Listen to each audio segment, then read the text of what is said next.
Assalamualaikum warahmatullahi wabarakatuh. Perkenalkan, nama saya Jila Nurhaliza, NPM 100417175, Prodi Ilmu Hukum, Fakultas Hukum, Universitas Islam Bandung. Saya akan menjelaskan penelitian saya yang berjudul Pemenuhan Syarat Penyusunan Dokumen AMDAL berdasarkan Undang-Undang Nomor 32 Tahun 2009 tentang Perlindungan dan Pengelolaan Lingkungan Hidup dan implementasinya terhadap proyek pembangunan kereta cepat Jakarta-Bandung dihubungkan dengan upaya pengelolaan lingkungan hidup berdasarkan UU PPLH. Berikut saya akan memaparkan latar belakangnya, yaitu dalam pasal 13 UU PPLH, pengendalian pencemaran dan atau kerusakan lingkungan hidup meliputi 1. Pencegahan, 2. Penanggulangan, dan pemulihan. AMDAL merupakan salah satu instrumen pencegahan pencemaran dan atau kerusakan lingkungan hidup. Dengan adanya kajian dampak lingkungan yang telah diprediksi dalam dokumen AMDAL, pada pelaksanaannya akan dapat diantisipasi dan dapat diminimalisir sepanjang ambang batas atau baku mutu atau kriteria baku kerusakan lingkungan hidup.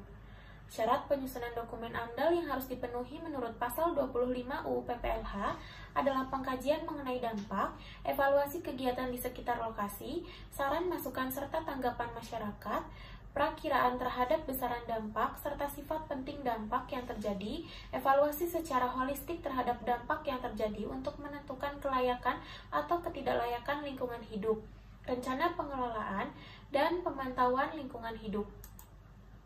Dalam proyek pembangunan kereta cepat Jakarta-Bandung yang dibangun antara Jakarta dan Bandung sepanjang 142 km dengan perkiraan waktu tempuh 45 menit dilakukan dengan tidak memperhatikan pelestarian fungsi lingkungan hidup, sehingga beresiko menimbulkan pencemaran dan kerusakan lingkungan hidup, juga tidak memenuhi syarat penyusunan dokumen AMDAL dan tidak tercantum dalam RT/RW, sehingga apa yang terjadi pada proyek pembangunan kereta api cepat Jakarta-Bandung merupakan suatu pelanggaran yang dapat dikenakan sanksi.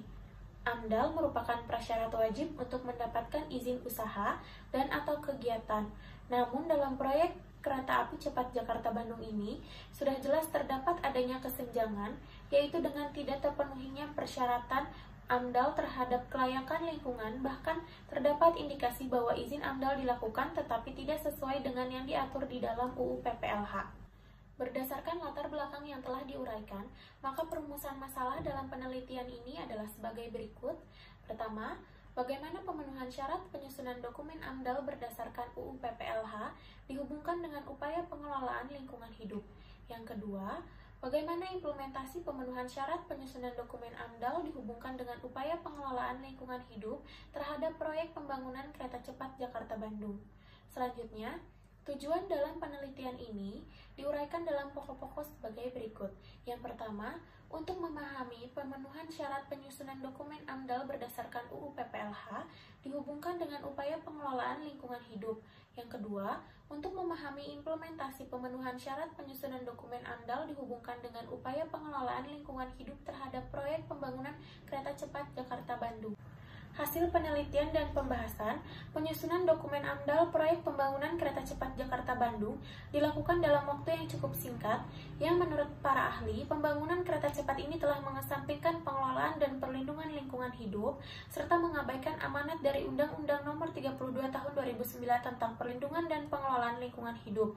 Penyusunan dokumen AMDAL yang terlalu cepat akan berakibat pada kesalahan penyusunan seperti ruang lingkup penyusunan AMDAL, keterlibatan masyarakat, dan dampak penting. Kurang diperhatikannya kualitas dokumen AMDAL dan prosedur perizinan pada proyek pembangunan ini akan mengakibatkan terjadinya pencemaran dan atau kerusakan lingkungan hidup. Dari aspek kualitas AMDAL belum memuat secara spesifik mengenai dampak penting. Terlihat dampak-dampak yang diprediksi akan terjadi, seperti sumber daya alam akibat eksploitasi yang berlebihan, pencemaran udara akibat polusi industri, dan pembangunan infrastruktur perekonomian yang identik dengan dengan perusakan lingkungan. Implementasi AMDAL dan tata ruang di sekitarnya belum bisa mewujudkan keharmonisan lingkungan alam dan lingkungan buatan, keterpaduan penggunaan sumber daya alam, sumber daya buatan, serta sumber daya manusia dalam pembangunan berkelanjutan juga belum bisa mencegah timbulnya dampak negatif pemanfaatan ruang terhadap lingkungan. Kesimpulan yang dapat diambil, syarat penyusunan AMDAL merupakan ketentuan yang ditetapkan oleh UU PPLH yang harus dipenuhi oleh setiap kegiatan usaha sehingga pengendalian pencemaran dan atau kerusakan lingkungan hidup dapat dilaksanakan. Pemenuhan syarat penyusunan dokumen AMDAL belum dapat diimplementasikan terhadap proyek pembangunan kereta cepat Jakarta-Bandung. Terima kasih, sekian penjelasan dari penelitian saya. Mohon maaf apabila ada kata-kata yang tidak berkenan. Wabillahi taufik wal hidayah. Wassalamualaikum warahmatullahi wabarakatuh.